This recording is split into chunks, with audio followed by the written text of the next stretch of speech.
Ça vous étonne? Mais je lutte contre ma chair, je lutte contre moi-même, contre mon moi. Oui, je lutte contre mon moi, je lutte contre ma volonté et non celle du Seigneur. Le thème de mon message ce matin, c'est « Que choisis-tu? Religion ou relation ?» Je répète pour ceux qui veulent noter et afin que cela descende dans nos cœurs. Que choisis-tu? Religion ou relation? Ça fait maintenant 4 mois que je rumine ça. Ça fait 4 mois que je mâchouille ce sujet. Qu'est-ce que c'est qui sauve? Est-ce que c'est la religion ou est-ce que c'est ma relation avec Dieu?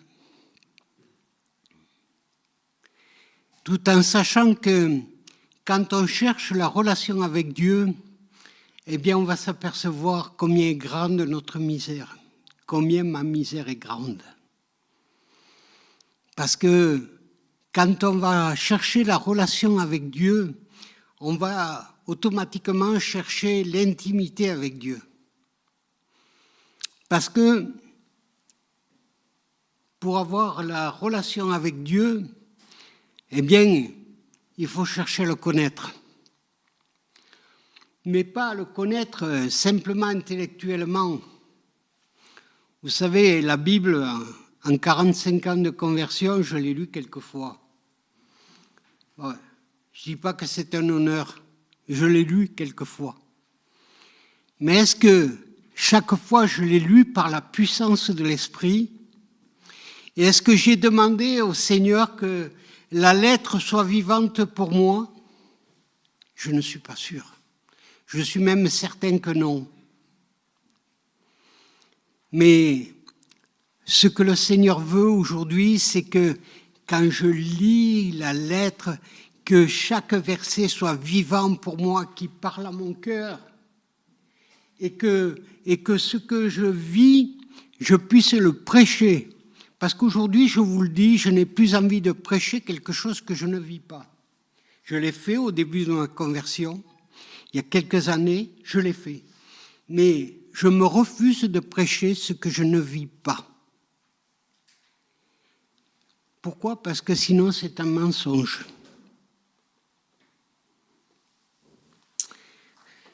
Alors,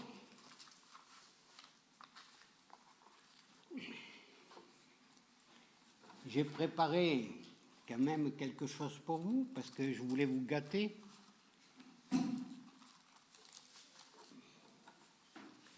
Alors la première des réflexions qu'on va avoir, c'est et si tu connaissais le don de Dieu? Le don de Dieu. Vous avez déjà entendu cette phrase quelque part, je suppose, si tu connaissais le don de Dieu. C'est pas à vous que je vais apprendre d'où c'est que ça sort. Hein? Mais on va le lire quand même ensemble. C'est dans Jean 4, verset 10. Si tu peux l'afficher, je te remercie.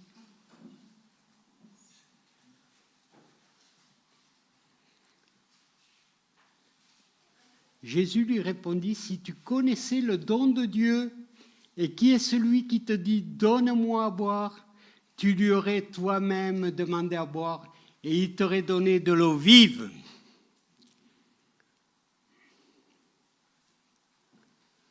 Ça, c'est intéressant. C'est intéressant parce que la personne qui demandait à Jésus de l'eau, demandait de l'eau simplement pour boire. Hein? Et en plus, il n'y avait pas de bonne relation entre la personne qui demandait de l'eau et le peuple juif de l'époque. Et elle venait à une heure où c'est que, elle était sûre de rencontrer personne pour chercher de l'eau. Et il y a quand même quelque chose qui m'a attiré là. Combien de fois je me suis approché de Jésus en disant « Donne-moi à boire », mais quelle était l'eau que je demandais? Quelle était l'eau que je demandais au Seigneur? Est-ce que c'était l'eau de l'esprit que je demandais, ou est-ce que c'était l'eau pour que je puisse connaître, ou pour ma satisfaction personnelle, qui était de l'eau périssable? Mais ce que le Seigneur nous montre, c'est qu'on doit rechercher ce qui vient de l'esprit.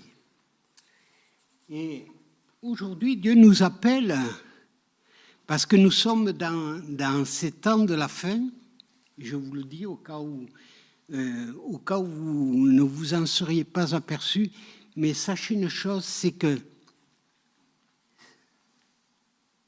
nous sommes dans les derniers temps. Et moi, je vous le dis, je crains de ne pas me tromper, c'est que je ne pense pas que nous passions encore beaucoup de temps sur cette terre sans que le Seigneur revienne.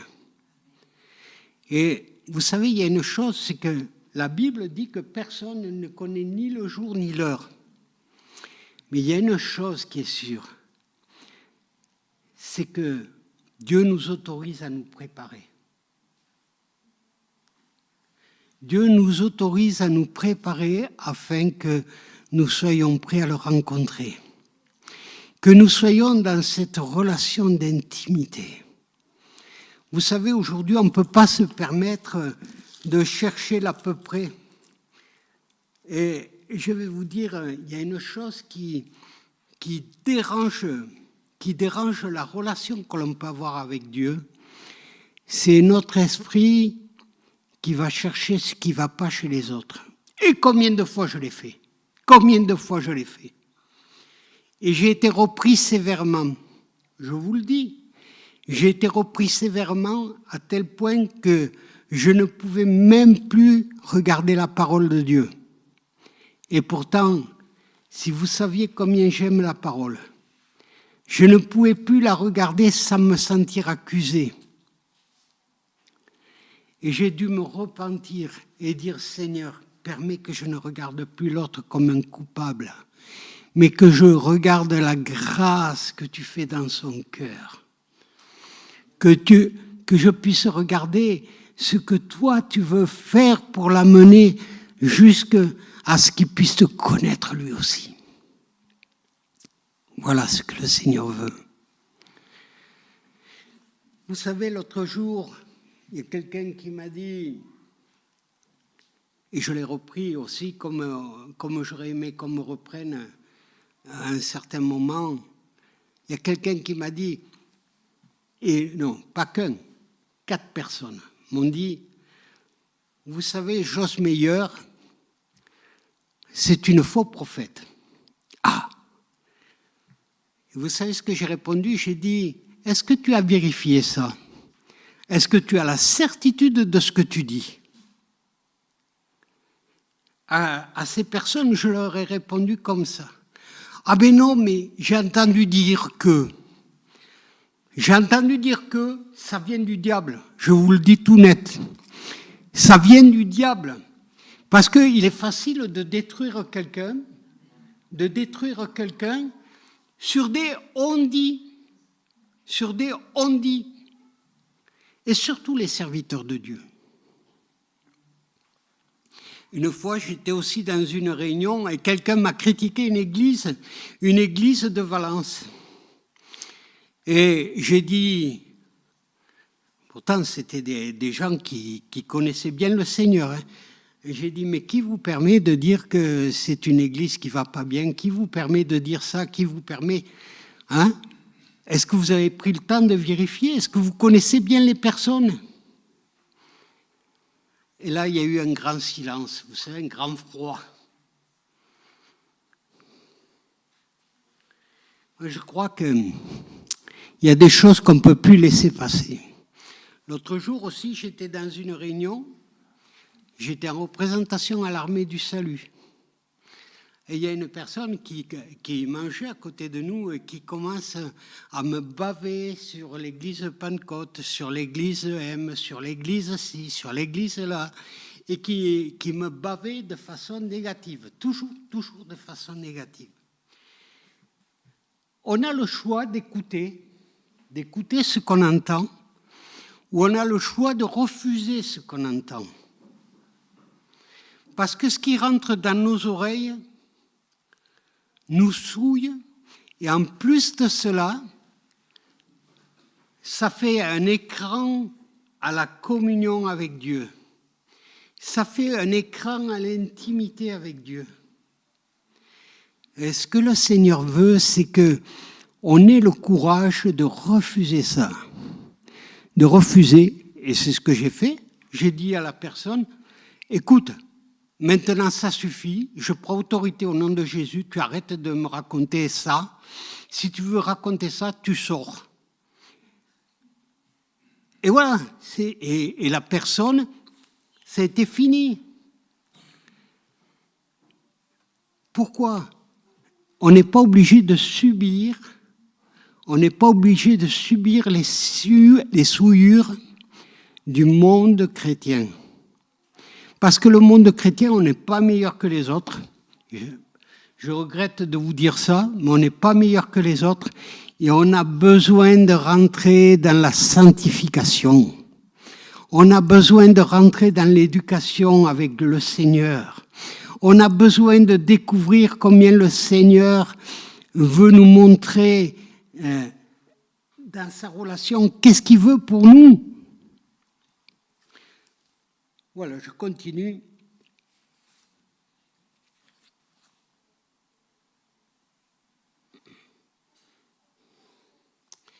Au verset 4, 13 et 14, c'est intéressant. Jésus dit, qui boit de cette eau aura encore soif. Et vous savez, je fais la comparaison avec l'esprit religieux.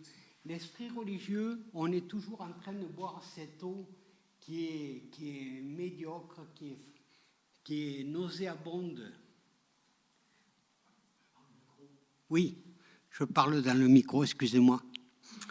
Donc, on est toujours en train de boire cette eau médiocre et qui nous laissera cette soif. Oui. Mais Jésus dit, mais celui qui boira de l'eau que je lui donnerai, elle aura, qu'est-ce qu'il est dit ? Elle jaillira jusque dans la vie éternelle. L'eau de l'Esprit de Dieu. L'eau de l'Esprit de Dieu qui jaillira jusque dans la vie éternelle. C'est important ça. C'est très important.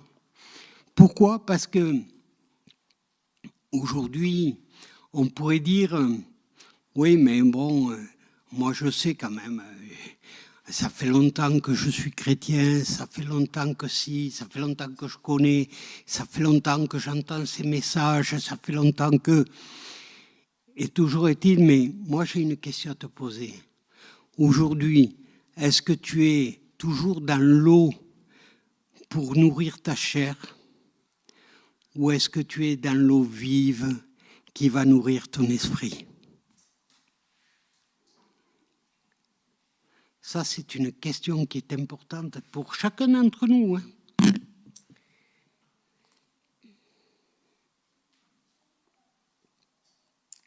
Ensuite, pour établir la relation avec Dieu,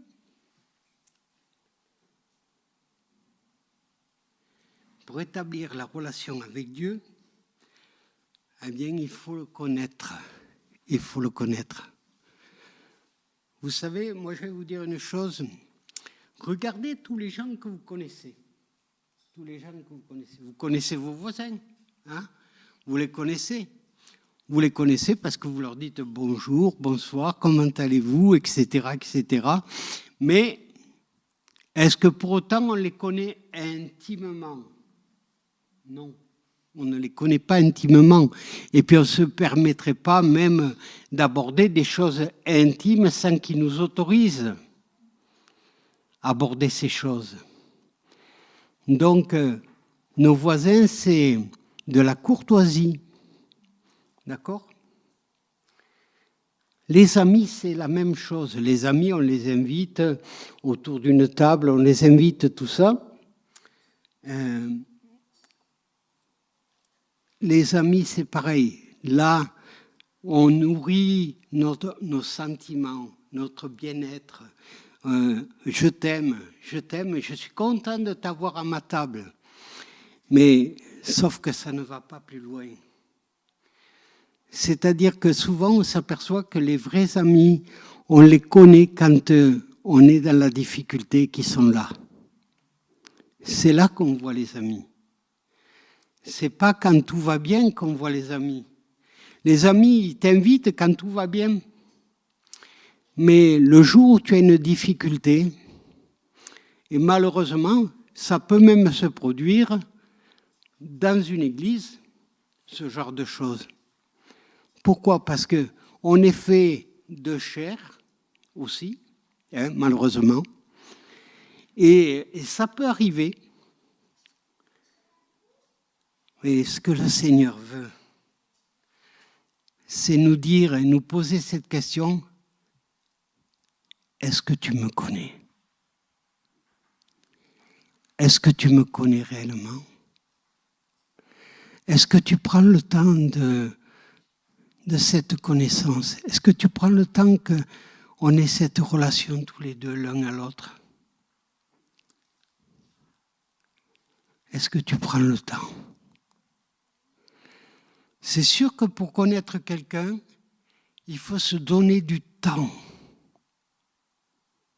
Dans l'intimité, il faut se donner du temps dans la prière, du temps dans la parole, mais aussi du temps dans l'écoute. Dans l'écoute. Si je parle tout le temps, est-ce que je laisse de la place à Dieu pour me parler ? Si je dis, bon, je vais lire 6 chapitres dans les 10 minutes qui suivent, parce que je m'accorde que 10 minutes, je vais lire 6 chapitres. Alors,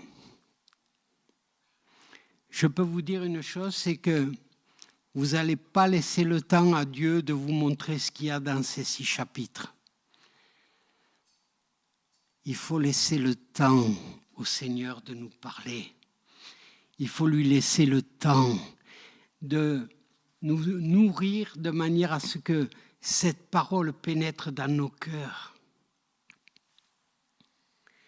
C'est ça l'intimité avec Dieu. C'est le connaître intimement. Est-ce que j'ai envie de connaître Dieu intimement ? Est-ce que j'ai envie de savoir pourquoi Jésus est monté sur la croix pour payer pour moi, pour établir cette relation entre Dieu et les hommes ? Est-ce que j'ai envie de le savoir ? Est-ce que j'ai envie de connaître ce Jésus intimement ? Alors, je vous le dis tout de suite, ça ne vous amènera pas toujours dans la joie. Parce que des fois, le Seigneur va se servir de cette intimité pour nous reprendre, pour nous corriger, pour nous amener plus loin avec lui. Mais vous savez, j'ai découvert une chose, c'est que s'il me corrige, c'est parce qu'il m'aime. Quel est le père qui ne corrige pas son enfant pour l'amener plus loin ? D'accord ? Si vous ne corrigez pas, posez-vous des questions. Si tout va toujours très bien dans votre vie, posez-vous aussi des questions. Si vous n'êtes jamais perturbé, posez-vous des questions. Moi, je vous le dis, il n'y a pas un jour où je puisse dire j'ai tout fait parfaitement pour le Seigneur. Il n'y a pas un jour où je ne suis pas obligé de me mettre au pied de la croix. Parce que quand on recherche l'intimité avec Dieu, Dieu va nous montrer les choses que lui nous avait demandé de faire et qu'on n'a pas fait parfaitement. Et pourquoi il va nous montrer ça? Simplement pour nous amener plus loin avec lui. Et parce qu'il veut nous perfectionner. C'est pas qu'il veut nous juger. Il nous juge pas, le Seigneur. Il nous amène dans son amour à comprendre les choses. Et j'ai tellement besoin de ça, qui m'aide à comprendre.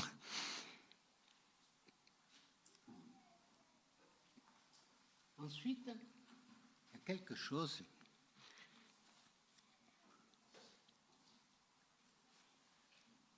Il y a une question qui nous est posée. Une fois que je suis dans l'intimité avec Dieu, c'est « Et vous, qui dites-vous que je suis ?» Et vous, qui dites-vous que je suis? Hein? C'est une question que je nous pose aussi. Christian, qui dis-tu que je suis? Alors vous savez, moi j'ai mon Dieu, il est à moi. Il est à moi, mon Dieu. Vous savez ça? Il est à moi, je le connais, il est à moi. Hein? Ah, je le garde pour moi, mon Dieu, il est à moi. Mais sauf que je le partage avec personne. Hein? Je le partage avec personne. On ne sait jamais que d'autres me prendraient une partie de la communion que j'ai avec mon Dieu et qu'eux, ils en auraient une partie aussi. On ne sait jamais. Ou alors, ah non, Seigneur, moi, je ne peux pas le faire connaître parce que, tu sais, moi, je suis encore très timide. Je suis encore très timide. Alors, Seigneur, envoie quelqu'un d'autre, mais surtout pas moi, pour que je le fasse connaître. Moi, tu sais, je suis bien dans ta présence, je suis bien. Et puis, ça suffit, Seigneur. Ça me suffit, ça. Non, c'est pas ce que le Seigneur veut. Ensuite, il y a autre chose. Toutes les phases que je vous cite là, ce sont des phases que j'ai moi-même vécues. Ne croyez pas que je suis meilleur que vous. Hein. C'est des phases que j'ai moi-même vécues et que des fois, il m'arrive encore de vivre. Ensuite, il y a ce raisonnement. Oh, mais celui-là, pourquoi j'irais lui parler? Non, mais t'as vu la dégaine qu'il a? Franchement. Et puis, tu sais, c'est peut-être quelqu'un de dangereux. Hein, c'est peut-être... je ne vais pas aller lui parler à lui. Attends, je tiens quand même à ce que je puisse continuer à avoir ma relation avec toi. Si jamais il me flingue, c'est fini. Hein. Et pourtant, et si le Seigneur me demande d'aller lui parler? Je vous cite là quelque chose que j'ai vécu très, très... non. Quelque chose que j'ai vécu il y a très, très, très peu de temps. Alors que je devais aller faire des démarches dans un coin, et je cherchais la rue en question, et puis vous savez, je ne suis pas doué en informatique. J'étais là avec mon portable, et je vous montre comment je faisais. J'avais mis le nom de la rue, et puis alors j'étais là, j'étais descendu du bus, et puis j'étais là à pied, et plus je tournais comme ça, je cherchais la rue, et sur mon portable, le chemin changeait, et il me ramenait toujours au même endroit. Oh purée, je dis ce portable, je le foutre à la poubelle. Et non mais ça c'est ma patience qui est comme ça. Et puis voilà que j'ai été dans cette galère et il y a un jeune, hein, un noir qui arrive avec la casquette à l'envers, vous savez, et puis c'est quelqu'un à qui je n'aurais pas demandé mon chemin. Oui. Et cet homme-là m'a dit, monsieur, je peux faire quelque chose pour vous? Ah, j'ai dit, écoutez, je suis perdu, là, je n'arrive pas à trouver le chemin pour aller dans telle rue. Il me dit, non, mais c'est pas grave, je vais regarder sur mon portable. Il a ouvert son portable, lui, il a vu le chemin, et puis il me dit, mais écoutez, vous êtes à pied, moi aussi, ben, je vais vous accompagner. Ça a touché quelque chose dans mon cœur parce que j'ai dit, cet homme-là prend du temps pour moi. Ça m'a mis les larmes aux yeux. Vous savez, si on est un peu sensible, ben, ça nous fait quelque chose. Excusez-moi, mais moi, c'est le cas. Des fois, il me monte les larmes quand c'est comme ça. Et cet homme-là, en allant sur ce chemin, nous avons discuté ensemble. Et je lui ai dit, vous vous appelez comment? Il m'a dit, je m'appelle Ali. Ah. Et je lui ai dit, et vous faites quoi, Ali? Il m'a dit, je suis chauffeur-livreur. Il m'a dit, mais vous pouvez me tutoyer, vous savez, je pourrais être votre fils. C'était un homme de 26 ans ou 28. Et il me dit, vous savez, moi je suis musulman. J'ai dit, ben moi je suis chrétien. Et j'ai dit, je vais vous parler du Créateur qui a créé le ciel et la terre, qui a créé tout ce qui s'y trouve, tout ça. Et cet homme-là était à l'écoute. Quand on parle du Créateur, il était à l'écoute. Et donc, on a parlé ensemble du Créateur et du bien qu'il a fait, aussi bien pour Israël que pour Ismaël. Et cet homme-là écoutait. Et puis je lui ai dit, et vous savez, il a envoyé Issa. Issa, vous savez qui c'est Issa? Il m'a dit, oui, c'est le prophète. J'ai dit, ben, pour nous, c'est Jésus aussi, c'est son nom aussi. Et Jésus, lui, il a été cloué sur la croix pour le pardon de nos péchés parce que depuis le péché d'Adam et Ève, la relation, elle était rompue. Elle était rompue avec les hommes. Et quand Jésus a été cloué sur la croix, Dieu a rétabli le pont pour qu'il y ait à nouveau la relation. Eh bien, à mon grand étonnement, ce musulman a écouté.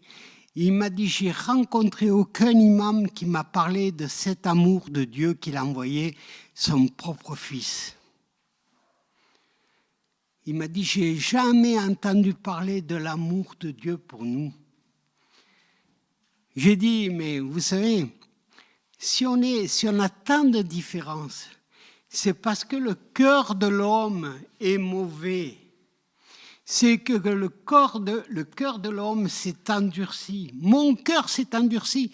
J'ai dit parce que aujourd'hui, vous avez la charia, vous avez vos trucs, vous savez qu'il y a de la violence. J'ai dit, mais nous les chrétiens, on n'est pas meilleurs que vous. On a eu nos croisades dans le temps et on n'a pas à en être fiers. J'ai dit, on n'est pas meilleurs que vous. Et cet homme-là, il a dit comme ça, j'aimerais qu'on se revoie pour que vous m'expliquiez davantage l'amour de Dieu. Et cet homme-là va venir me voir. Mais vous savez, c'est pas moi qui compte. Je suis sûr que ça serait été l'un de vous qu'il rencontre. Dans la mesure où on est dans l'intimité avec Dieu, on aurait été le canal pour que cette personne puisse découvrir cet amour.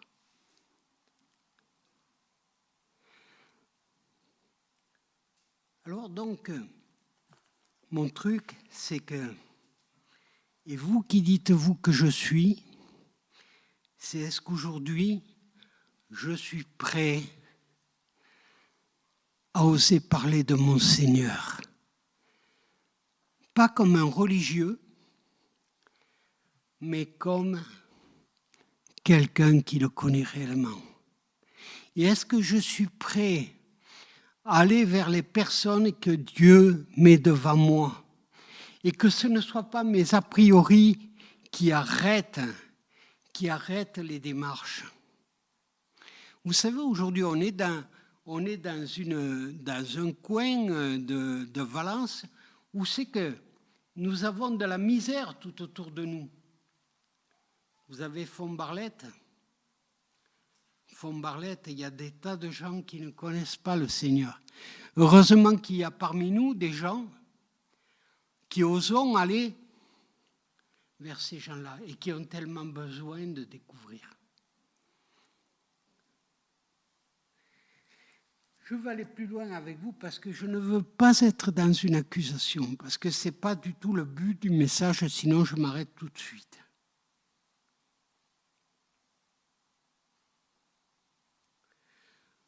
Jésus,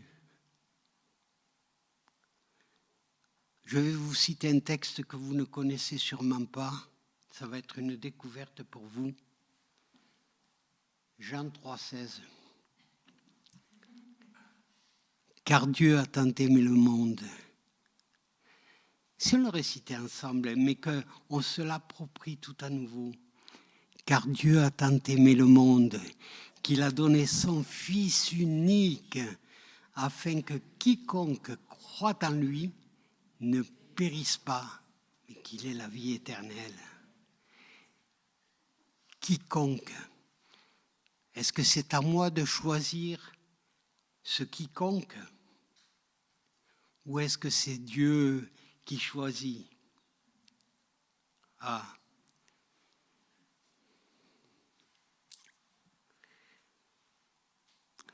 Romains 6, 23, encore un verset que vous ne connaissez pas. Le salaire du péché, c'est la mort. Nous, on l'a découvert, ça, que le salaire du péché, c'est la mort. Mais le don gratuit de Dieu, c'est la vie éternelle en Jésus-Christ. Alors, je l'ai découvert pour moi.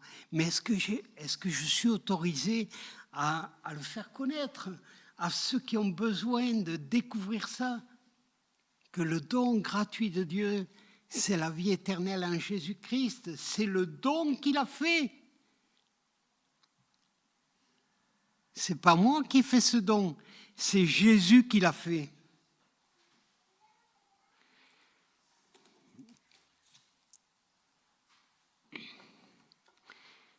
Et pourquoi faire, Seigneur, tu veux que j'aille? Pourquoi faire? Ouais, parce que, alors vous savez, moi, il y a des gens qui vont annoncer le Seigneur. Et puis moi, vous savez, je suis un bon chrétien, alors je prie pendant ce temps. Je prie, je ne bouge pas de ma chaise, mais je prie. Je prie, surtout pour qu'il ne se fasse pas abîmer. Je prie, Seigneur. Et sauf que ce n'est pas forcément ce que le Seigneur nous demande. Le Seigneur nous dit qu'il a placé, si on est dans son esprit, il a placé en chacun de nous la possibilité d'annoncer. D'accord? Ce n'est pas réservé qu'à quelques-uns. C'est réservé à nous tous. Et vous savez, je vais vous dire une chose. Le Saint-Esprit, on ne peut pas le limiter. On ne peut pas le limiter. C'est nous qui, des fois, quand on le limite, eh bien, on se met à l'étroit. Vous savez ça? On se met dans une carapace et là, on est en train de sélectionner ce qui vient de l'esprit. Ah Seigneur, moi je veux bien parler en langue. Je veux bien ça. Ça m'intéresse. Je parle en langue. Je prie en langue, Seigneur. Et voilà, et c'est tout. Mais Seigneur ne me demande pas d'aller annoncer. Ce n'est pas mon don, Seigneur. Mais ça, c'est moi qui l'ai décidé que ce n'est pas mon don. Ce n'est pas forcément le Seigneur qui l'a décidé. Est-ce que j'ai pris le temps de lui demander s'il voulait que j'aille parler à quelqu'un? Est-ce que j'ai pris le temps? Ou alors on dit, Seigneur, moi tu vois dans l'église, ce n'est pas mon don de m'occuper des enfants. Ce n'est pas mon don. Ça, non. Moi, mon don, c'est de prêcher ou de louer voilà. C'est pas mon don de m'occuper des enfants. Sauf que, je vais vous dire, est-ce qu'on a demandé à Dieu? Est-ce que j'ai pris le temps de demander? Excusez-moi. Est-ce que j'ai pris le temps de demander à Dieu ce que lui veut?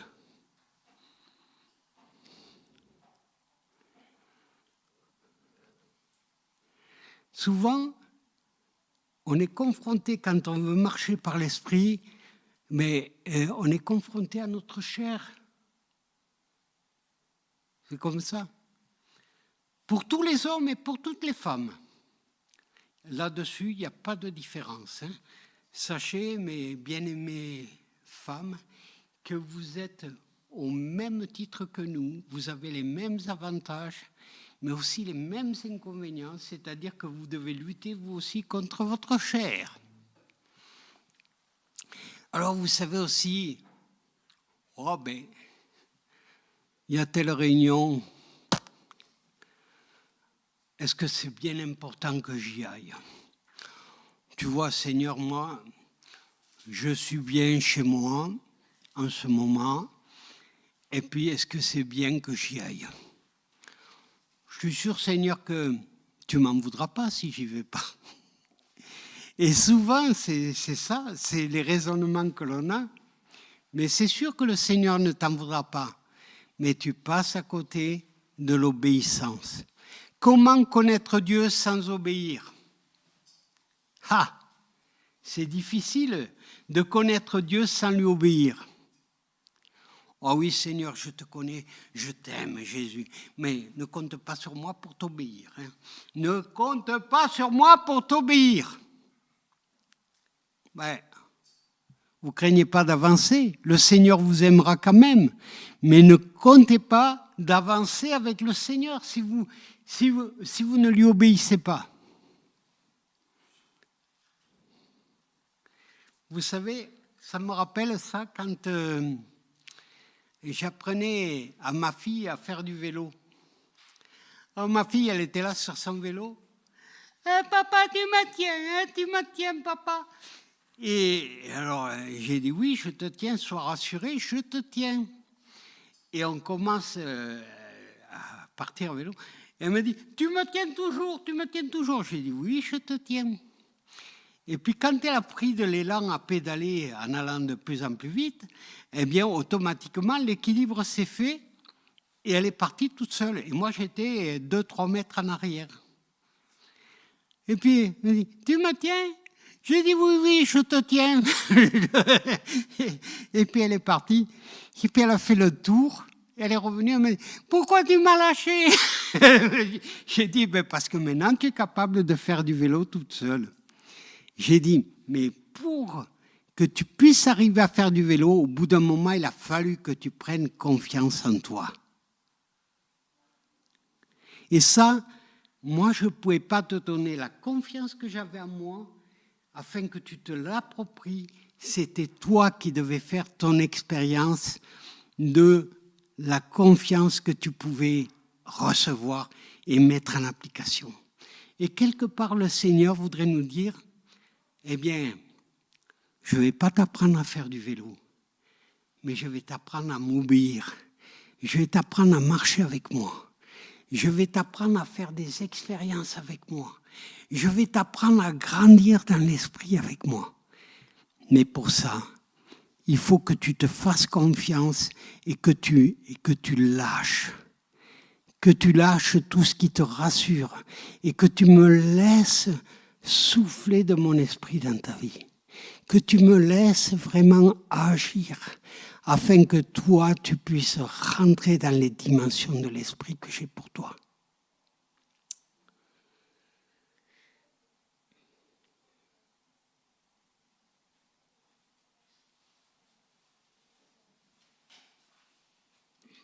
Le Seigneur nous dit dans Acte 1:8, vous recevrez une puissance. Une puissance. Oh, moi, je me suis dit, mais attends, je vais réfléchir sur le mot puissance. Qu'est-ce que ça veut dire puissance? Puissance, alors j'ai pris le dictionnaire et j'ai regardé puissance. J'ai trouvé pouvoir en parallèle avec le mot puissance, c'est-à-dire que tous nos dirigeants ont reçu une puissance quand ils ont été élus, c'est-à-dire qu'ils dirigent un pays et ils ont cette puissance. Ensuite, j'ai trouvé avec puissance autorité. Donc, j'ai dit, bon, il y a la puissance, donc c'est le pouvoir, et c'est aussi l'autorité. Ensuite, j'ai été plus loin que ça, j'ai dit, maintenant, qu'est-ce qu'il y a avec puissance encore? Qu'est-ce que c'est qui va permettre que j'ai cette puissance? Et là, j'ai pris le dictionnaire biblique et j'ai trouvé à un moment donné le mot devoir. Ah!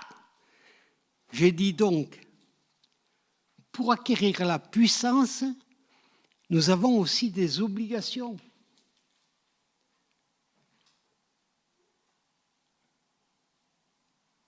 L'obligation principale, c'est d'être dans cette intimité avec Dieu.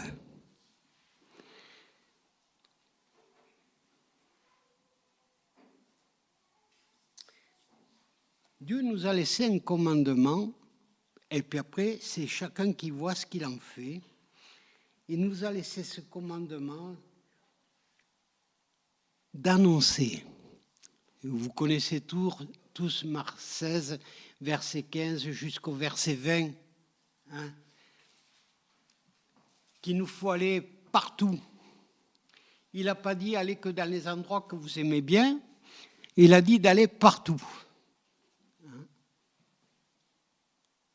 par tout le monde et prêcher la bonne nouvelle à toute la création. Celui qui croira et qui sera baptisé sera sauvé, mais celui qui ne croira pas sera condamné. Et voici les miracles qui accompagneront ceux qui auront cru. Tu peux monter un peu, s'il te plaît? Ils chasseront les démons. Ils parleront de nouvelles langues. Ils saisiront les serpents et s'ils boivent quelques breuvages mortels, il ne leur fera point de mal. Ils imposeront les mains aux malades et les malades seront guéris.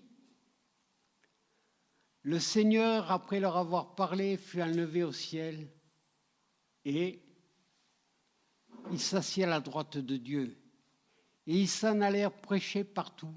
Le Seigneur travaillait avec eux et confirmait la parole par les miracles qui l'accompagnaient. Voilà. Moi, je me dis une chose. Aujourd'hui, dans l'Église, malheureusement, il ne faut pas trop parler de chasser les démons. Ah non, ça, il ne faut surtout pas chasser les démons.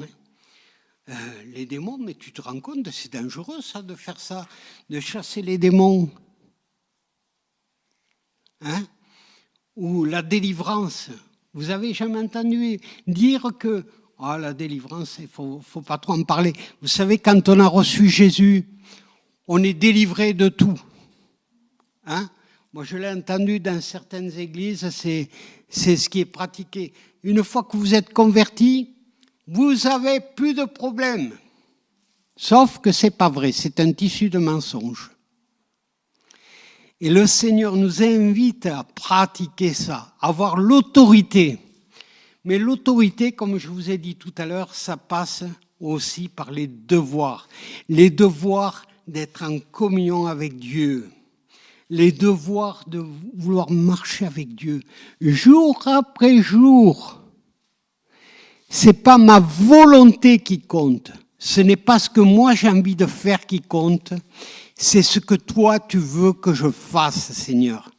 Ce n'est pas que je sois vu, Seigneur, mais c'est que toi tu sois vu. Ce n'est pas que je sois apprécié, Seigneur, mais que toi tu sois apprécié. Vous savez, dans une église, on m'a dit comme ça. Ouais, mais toi, Christian, tu passes pas. Je t'assure, on ne t'aime pas. Et vous savez pourquoi? On m'a dit, mais c'est toi, ton être, qui ne passe pas. J'ai dit, je ne passe pas par la porte. J'ai dit, comme ça, c'est... Et on m'a dit, non, mais tu vois, t'es fort. Et puis, il y a des choses que tu dis qui peuvent déranger. Vous savez quoi? Moi, j'ai dit merci de m'avoir dit ça. Mais sachez une chose, c'est que le Seigneur le premier me dérange avant que je puisse vous apporter quelque chose. Je passe d'abord moi-même à la moulinette. Vous savez ça? Je défie quiconque qui prêche ici de vous dire qu'il ne passe pas la moulinette avant de prêcher. Parce que le Seigneur, il désire travailler nos cœurs avant que nous apportions sa parole. Et aujourd'hui, je voudrais vous laisser ça. Juste ça. Que choisis-tu? La religion ou la relation? Que choisis-tu? Être un religieux ou être quelqu'un qui vit dans la relation avec ton Dieu? On a très vite fait d'être des légalistes. Des légalistes. Vous savez? Tout ce qui me dérange, ce n'est pas de Dieu. Vous l'avez jamais entendu ça? Sauf que, est-ce que j'ai pris le temps de demander à Dieu si ce qui me dérange, c'est parce que le Seigneur veut travailler dans mon cœur? Aussi, je vous laisserai sur ces mots. Veux-tu être un religieux ou avoir la relation intime avec moi? Veux-tu être un homme ou une femme de relation avec ton Dieu ou être un religieux parmi tant d'autres? Que Dieu vous bénisse.